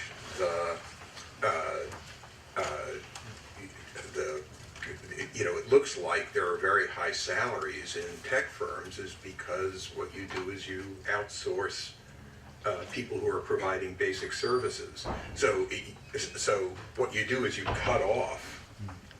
So it looks like there isn't a big spread of wages in tech firms, but it's because if your janitors and bus drivers are working for another firm now, what you have is less. You have less of a spread. So I think it may be that there's something illusory on the low end of the labor market side about the impression that you created about the valley. I'm not sure that's unique to tech firms in terms of janitors and so forth. It's not unique to the tech firms, but you were focused on the tech firms, and it's true about them. That's all. That's all. Yeah. No, absolutely not unique to them. Yeah. Yes. Yeah, Daphne Keller, Stanford Center for Internet and Society, lawyer. It seems to me that at the intersection of the economic questions we've been talking about and the democracy questions, there's an area of law about that. And apologies, Tim, I missed your talk yesterday, so maybe you've talked about this. But in telecommunications law or the cases involving, broadcasters or cable companies or newspapers or radio, we have questions about, for example, must-carry obligations. When can the law require a newspaper to show a rebuttal to a political argument, that kind of thing. And those help us as a legal matter negotiate the same issues that are coming up with platforms now, where the platforms say, I have a First Amendment, and I'm a former lawyer to Google, by the way. Some platforms, like my former employer, say, I have a First Amendment argument to include or exclude whatever user speech I want. And users say, well, I have a First Amendment argument, entitlement to speak as part of the democratic process, and if you kick me off of the majority platform, then I can't exercise it very well. So my question is, have you sort of looked at that set of cases and the telecom must-carry structure more broadly as a possible source of resolving some of these questions? Not really. I guess the reason is that the remedies that I'm mainly talking about. So in this. This project is about decentralization as more than is about regulation. And so I'm primarily advocating this particular project, more breakups, greater efforts to decentralize, deconcentrate the economy. And those don't quite raise the same issues. Now, like some of the remedies we've talked about do raise those issues. That company of which you mentioned, when we were investigating Google, the FTC, Google convinced somebody to write a paper, convinced someone to write a paper saying that Google had a First Amendment right to display its results page the way it wanted, and so therefore any antitrust remedy that would force Google to, let's say, what's an example, to help out poor MapQuest or something by showing them every once in a while. I don't know, anything that would adjust the way Google displayed its results would be a potential actually this paper argues violation of the First Amendment. So there was that argument. I think that's where that discussion happens. I think those arguments are, I don't have a high opinion of those arguments, I guess.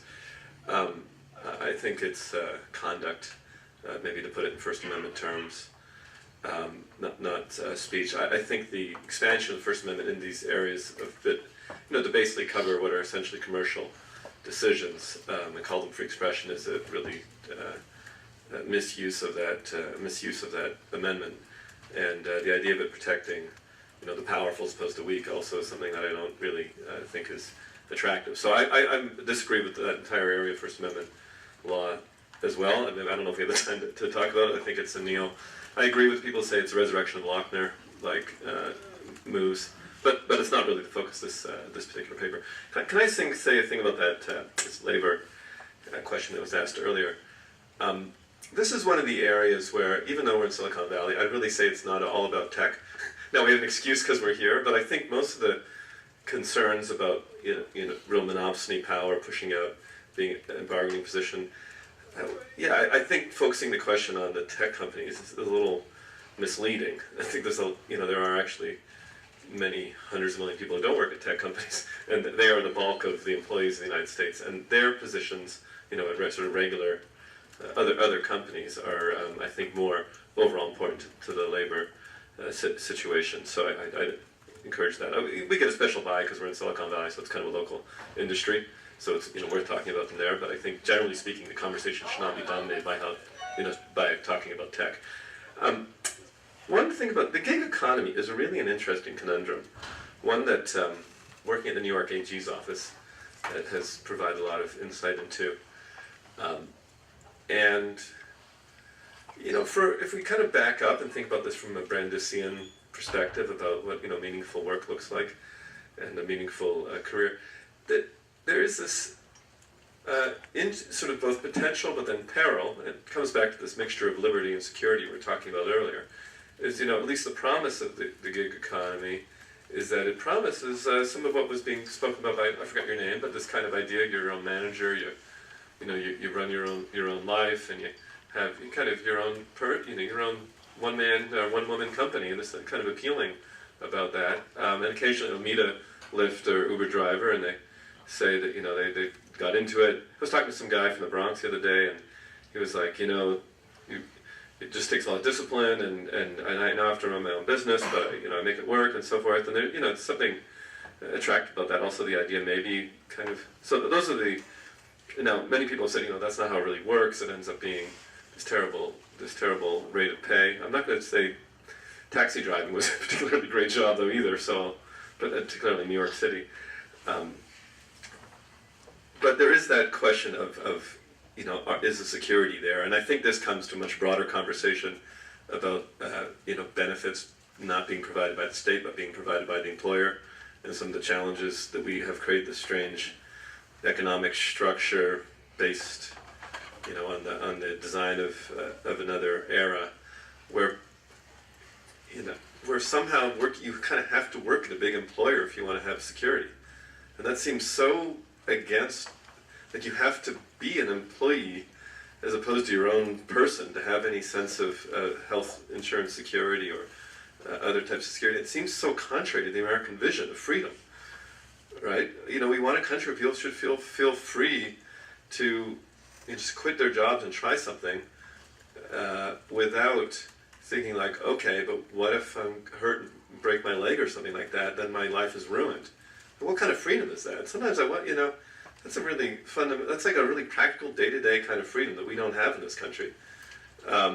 It's amazing, it's the land of the free, but you think of all these ways in which people really are not free, and they're very practical. Another one is like people have massive student debt, so this idea people once had, maybe I'll travel for a year or two, just kind of find out who I am, what's going on. You can't do that when you have an interest payment of, $1,000 a month or something, you're racking it all up, and so unless you're wealthy, this idea of sort of freedom to try to sort of explore the world for a while is missing, and I think like Americans at this disadvantage. Now we're even talking about being arrested or stuff like that, but anyway, this is way beyond antitrust, but it is really the question of getting back to these questions of what it really means to be free, and how much of that is industrial freedom to choose your job, freedom to not work, freedom to just really do what you want, and how challenging that is in our current country. Couple comments on this. Sorry. Yeah, I know. Yeah, just very briefly on the Uber issue. There's some gig economy issues. Some very nice work that Julie Shore, who used to be an economist and is now a sociologist, has done. And the two perceptions that you described about participation in the gig economy actually correspond, according to what Julie has done, to two just fundamentally different experiences that people have. So there are people who are pretty much fully dependent for their income on participation in the gig economy. Those people think it really sucks. And then there are people who are using it as a supplement, and for them it's great. It's got all of the advantages of freedom that you described. So it's not. It's the characterization that she gives is that those two fundamentally different. It's liberatory. It really sucks. It's not. Actually correspond to the experiences of two fundamentally different groups depending on the degree of their dependence on gig economy income. Judy. I'm Judy Wiseman. I'm at Casbus this year, and I'm intrigued by how Europe is featuring the failure of Europe is featuring in these discussions, and I'm just slightly concerned about the attack on bigness, and I must say that one of the things that sort of really hasn't been brought up are state monopolies that are good things. I mean, if you think about the National Health Service, which is the biggest employer in the whole of Europe, I mean, actually we are very worried about leaving Europe, because one of the deals that Theresa May wants to do immediately with America is to privatise and break up the National Health Service. And there's lots of ways in which the monopolies that you all describe so negatively, I actually feel very positive about some of the history of these things. And I think it would be good to be sort of more nuanced about when there is a case for, I mean, I'm old enough to remember, and I worked on industrial democracy, that we used to have national wage cases. We used to actually, trade unions used to bargain for a whole industry together collectively, and it was very effective at holding up wages. So I think there should be just a bit more nuance in the sort of focus on small is inherently good. Small is beautiful is the term. This recalls a debate which is in the book, which is really a long-standing debate that we haven't talked about here much. In the 1912 election between Woodrow Wilson and Theodore Roosevelt. So Theodore Roosevelt was he started his career as a trust buster. He felt that the threat of invisible government was too great. So he broke up one of Morgan's railroad combinations. But by 1910, he kind of changed his mind, and he is a person of sort of imperial and affection for size and power. He liked big, mighty things, giant U.S. Navy, this kind of stuff, big game hunting. And so he decided, look, breaking up the trust is a bad idea. What we should do instead is allow the trust to exist in cooperation with the government, and they'll be under the government's hand, and we'll have a nation full of trusts in every industry, and they'll all be overseen by the government. And so the 1912 election was kind of fought over this particular debate where Brandeis and Wilson are arguing that we want to try to preserve a competitive economy wherever possible. But that debate has really never gone away, and I think Europe had a few, in Canada, other places, in certain areas moved to Crown Corporation, and there is a very active, very good discussion of when things really should be a public utility, which is frankly the opposite of it's accepting monopoly, it's allowing, the United States' greatest experiment with this was obviously the AT&T monopoly, which was about 70 years, and of course electric companies are regulated as public utilities. Even Brandeis himself thought that certain things were just so naturally monopolistic that you really had no choice. Anyway, I have very complicated feelings about that, but I'm not insensitive to the debate or to the dilemma. I guess my antitrust and competition sympathies tend to put me against the state-regulated monopolies for some of the reasons I've described, although I think the closer they get to being essential, things like health care, health insurance, the stronger the case gets, and the worse the prospects for competition are, the stronger the case gets. Questions? Yes, sir. Hi, I'm a journalist. Oh yeah, sure.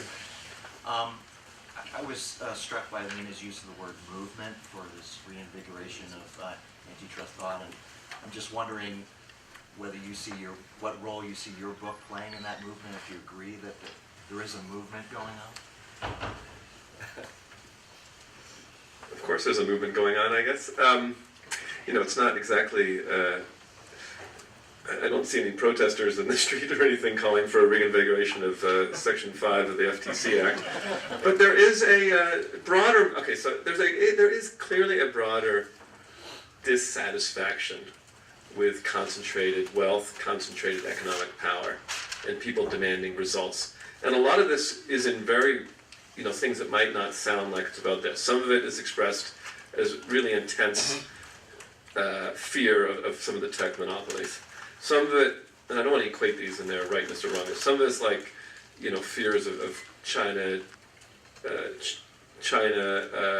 Chinese domination and fears of trade practices. Some of it is antitrust related, I'd say right now, a smaller amount. Some of it is just attacks on immigrants, people thinking that America needs to be America first and nationalistic and so forth. These are all, I think, to my view, reactions to the worsening prospects of the middle class and the lower middle classes in the United States. That's what I believe. I think they're all connected. So is there an antitrust movement? Yes, and I think it is one that is tied to broad-spread economic dissatisfaction for whether this economy is as was intended and was once the American legacy, aimed for a kind of rough equality of citizenry and an opportunity for everyone to make it here, as was always the American dream, or whether it has become transformed to something else, sort of a perpetual serfdom through generations. And that is the deeper origins of this movement, and it's sort of manifesting upwards into rethinking of some very long-standing ideas, into a rethinking of the experiment of the last 40 years. I guess I'll just add two ways in which I think we're starting to see potential political manifestations are that the Democrats, when they unveiled their Better Deal agenda last summer, identified antitrust as one of the core pillars of their economic priorities going forward. Whether they act on that is something to be seen, but I think even their naming it as a thing is not trivial. Similarly, in the 2018 races, we've seen 4 or 5 candidates that are running their campaigns based around anti-monopoly and antitrust. So I think seeing how that fares is also something that will be interesting. Can I go back on this? I mean, these issues, I think, there was a time when antitrust, the 1912 election, which I just mentioned, this was the key issue in the election. So it's not unheard of that these issues of anti-monopoly, private power, can become massive popular issues. And I think they should. I think it's what people care about. One thing I think has hurt the debate is the intense, what you were referring to as the intense technocracy and complication around antitrust. So it's, people don't even feel they can talk about it because you have to be an expert to talk about it. And I think that's one of the things I call for in the book is particularly saying around mergers, more publicity, more openness, and these massive really important economic decisions that are being made. Yes, sir. Hi, I'm Andrew Winden. I'm a fellow at the Rock Center of Corporate Governance here at the law school. And the question I have is, when we're talking about bigness, one of the areas of rising bigness that we have in the United States today is in the aggregation of all of our retirement savings in fewer and fewer large asset management firms. And in the last year or so, there have been a number of academic papers talking about this issue and suggesting that it may actually be having anti-competitive effects in certain concentrated industries. Airlines is the first one that was raised, etc. And I'm curious about your perspective on that and how that might fit into your arguments. Yeah, it's a good point. So I'll outline that argument a little more completely. So there's been, I remember who wrote the original papers. Schmaltz and Posner, and then I don't know how. Right, yeah, so, but I'm just thinking about the economists did the original work, and then it's kind of picked up by law professors. But the argument works like this. So you take an industry like the airline industry, which first of all has merged down to three main players during the Obama administration, in tragic fashion. And so there they are. So you have three players, so they already don't have particularly strong reasons to compete as it stands. The best thing for them to do is to sort of coordinate on prices, find ways to raise prices in unison. You may notice that all of them have $200 change fees, and all of them have baggage fees. They sort of do this thing which is known to oligopolies, which is one person is the leader, and then the rest follow. They're like, okay, we've moved change fees up. All right, everyone moves change fees up, so what are you going to do about it? Right? They have, in unison, been shrinking their economy class seats, and now they're introducing basic economy class, which doesn't come as a reserved seat. So, and they sort of do, one does it, then the rest of them follow, and that's not really competition.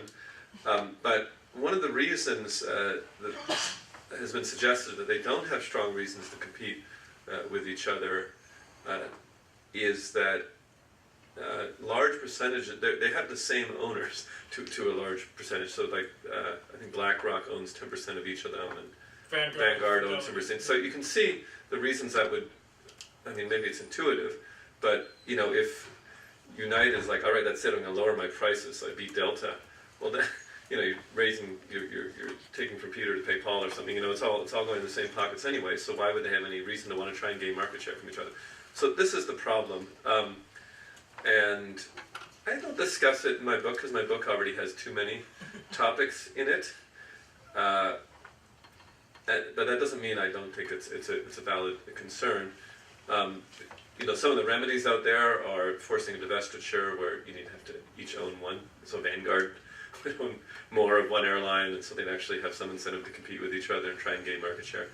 But maybe I should add it. I don't know. This book is already trying to do everything. So, but thanks for raising it. When you're talking about breaking up, then at what point do we decide that Vanguard is too big? It just has too much capital under management. We need to break it up. Well, what does that mean in the asset management industry? Some of the funds go one place, and some of the funds go a different place. That's a great question. I think that's a great topic to write about. I haven't.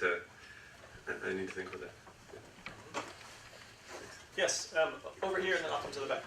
You first. Oh, I was just going to comment briefly on the airlines and just note that thank goodness Southwest Airlines still exists and don't charge change fees or baggage fees and provide you fly their area. I guess Chris Ye, former instructor at Stanford University and former student. So I guess my question is sort of broadly on the Brandeisian project. I think that the book talks a great deal about the antitrust element of it, but as you point out, the other element of Brandeis's project was decentralization, not just of business, but of government. And we now exist in a period where we have two political parties that both seem intent on expanding the government just in different ways. What would Brandeis have to say about the current situation? Yeah, I think he would probably be interested, straightforwardly, in less power for the federal government, more power for the states and local governments. And, that has hardly been a democratic position over the last 50 years, in fact, the opposite. So it does, Brandeis is an interesting figure. Like any interesting historic figure, if you expect someone who's going to line up with everything you believe right now, you're going to be disappointed. I think the more I've gotten absorbed into Brandeis, wondered if that is, that whether, I've got more into states' rights, how's that? Which is not probably where I was in the 90s, let's say. I think the American dynamic, this goes beyond, maybe other people want to talk about this question. I don't know. Do you want to say that? Well, I think you guys know more of it. Brandeis like federalism, laboratories of democracy, but it's, I think, the kind of federalism he liked was not a states' rights federalism, but a kind of cooperative federalism where you do have a bunch of experiments that are being pursued rather than complete separation of states. Also, the comment that I quoted, when the Schechter case is decided, first New Deal is over, Roosevelt says, where was old Isaiah? I mean, he was a little surprised, I think, that Brandeis voted against. So Brandeis, and then after the Panama Oil and Schechter cases, when you get to the second New Deal, Brandeis was consistently, and before the switch in the court, Brandeis was consistently a supporter of, federal legislation. I mean, he had no problem with the Wagner Act, for example. So I think it's a little bit misleading to think of Brandeis as, if I can put it this way, a kind of compulsive decentralizer. I mean, he believed in, he believed in an affirmative state. The reason he didn't like the first New Deal was because there was too much decision making that was being centralized, and in particular didn't like the coordination of the that the NRA permitted on between and among firms. But I'd be a little bit more cautious about. I mean, there were plenty of people on the court who were on the opposite side of all those issues from Brandeis. I don't think he was quite at the states' rights. I would caution. Sure.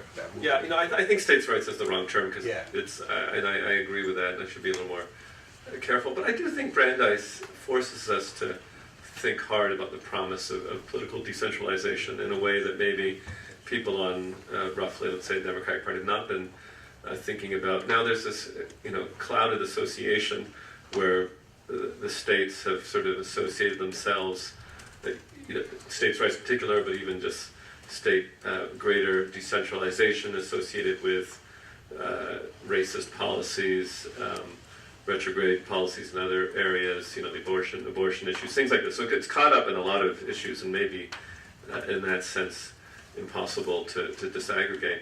But it is worth asking, I think almost everyone in this room is, especially as the country becomes more divided, there are different ways of running a country. One is what we're kind of seem to be moving towards, is which you switch power and then you try and reverse everything the other guy did. And then whoever is in charge, whoever is not in charge finds it completely miserable and feels like they're suffering under this tyranny. And then you switch sides and the other side feels that way, whether they should or not. Or whether you sort of split your difference and say, maybe we should have more fundamentally different types of places to live in this continent. I mean, there already are quite different, but maybe we should stop trying to beat the other side over the heads and you have single health insurance in some parts of the country, and other parts of the country are basically a completely different framework. I mean, it's already moving that way, frankly. I think states have become more different even over the last 15 years. And one question is, a hard question, is that attractive or not? Is it a form of democracy, almost a democracy by where you vote with your feet, basically? I think there's political science literature on this, where if you assume that the problem, of course, is often the people who are not mobile end up under policies they don't like. But there's nothing to that vision, which says true freedom allows a lot of deviation between different regions and people choosing where they what kind of society they want to live in. The tricky thing for Brandeis was that he also embraced Roosevelt's idea that there are no hyphenated Americans.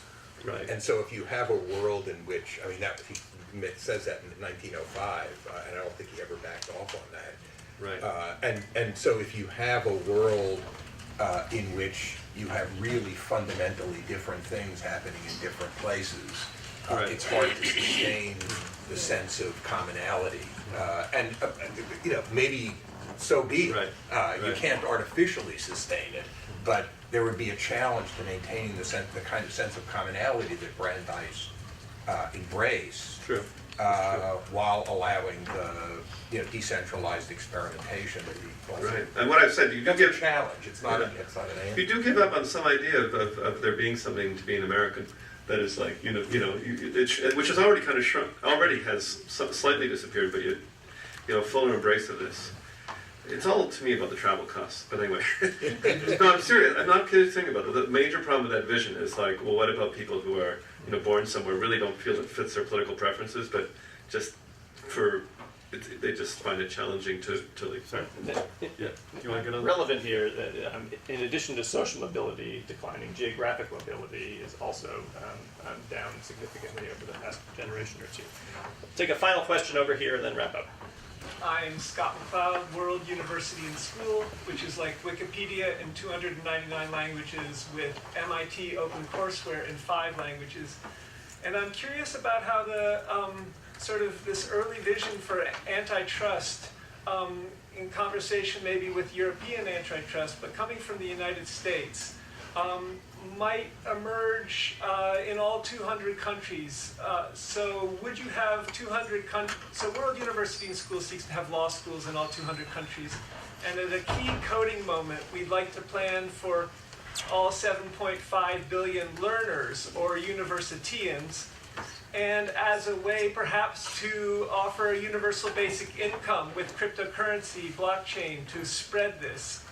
So I'm curious how a Brandeisian vision, maybe as a way for cooperative federalism, would affect all 200 countries. You mentioned the European antitrust discourse. Where would antitrust questions extend into the future in your envisioning, vis-a-vis your... That's an interesting question. So one interesting thing that happened over the 90s and 2000s is that antitrust spread in over 100, do you know how many countries total? 130 or 110 at least countries have antitrust laws now. Kind of took off. It became something people were fired up about. I've already taken the liberty of talking about what the good life means. Now, do I want to say what every country in the world should do? That's a bit challenging, I find, but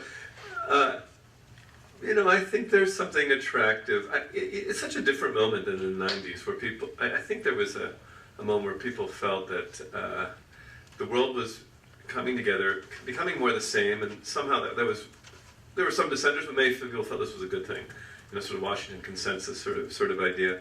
And it seems that the opposite idea is in ascendance right now. You think about parts of Spain trying to secede, and maybe it's been this way for a while. I think there is something. I hope I'm not just caught up by the trends of our times, but it does seem to me that there's something very appealing about the political and economic decentralization, which is central to the Brandeisian vision, and that it is maybe universal enough for any country, provided it's big enough to adopt, or even that countries should be smaller. I mean, when you get more radical about it, you start thinking, well, country borders are unstable anyways. Is what we should maybe move towards some future of the world is to smaller countries. Maybe that's it's better. Now I see some of my English friends kind of shaking their heads like some kind of wild Brexit guy. But I don't. Look, I think there's country. I'm not sure that big countries are good for or make people happy. How's that? I'm not sure that the track record of empires is not that great for the citizens. How's that? Now the good part is there's. Now I'm really wandering off antitrust, aren't I? But there's they tend to have more. Smaller countries have more wars, but I'm not sure if the case for empire is so strong. So maybe everything should be up for grabs, and I've certainly gone beyond my last. That's as good as a place. And no, this is California, and I'm surprised California hasn't seceded yet. What are you guys doing? Parts of it are trying to. Well, would you please join me in thanking everyone for being here?